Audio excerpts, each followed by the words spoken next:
Je pense que les TAF, qui sont nos voisins, ce sont des territoires voisins, l'océan Indien, il y a Mayotte, la Réunion et puis les TAF. Et il me paraît tout à fait intéressant effectivement d'avoir une vision globale de l'océan Indien et donc de ces territoires français et européens que nous sommes. D'où mon envie depuis fort longtemps d'aller effectivement sur une rotation du Marion Dufresne pour voir de visu de quoi il s'agissait.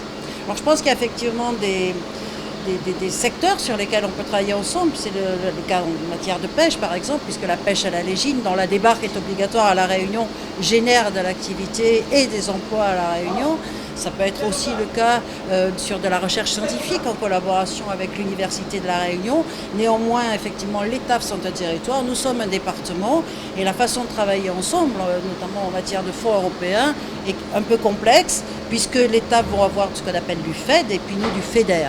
Donc depuis très longtemps, en fait, on essaie de voir comment on pourrait s'organiser pour avoir cette opportunité de mettre en avant l'océan Indien qui est aux yeux de l'Europe, qui n'est pas un bassin maritime, mais c'est un vrai sujet pour nous. C'est mon souhait que les TAF s'ouvrent aussi sur le monde qui les entoure, sur Mayotte bien sûr, mais sur la Réunion évidemment, puisque c'est notre île, et que je pense qu'ensemble on peut certainement travailler dans le sens d'un développement et d'une création d'emplois, puisque c'est quand même notre sujet essentiel, toujours.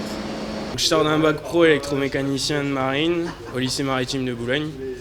Et donc j'ai continué mon cursus en BTS électronaval au Havre. Et à la fin de la première année, j'ai décidé d'arrêter pour naviguer, parce que j'avais l'appel du large, comme on dit. Et non, moi je trouve que ce serait bête de faire l'école maritime et de ne pas naviguer derrière, parce qu'on reste au contact de la nature tout le temps. C'est magnifique d'être au milieu de l'océan et de rien avoir. C'est paisible, calme, ça apaise. Et enfin, c'est le plus beau métier du monde.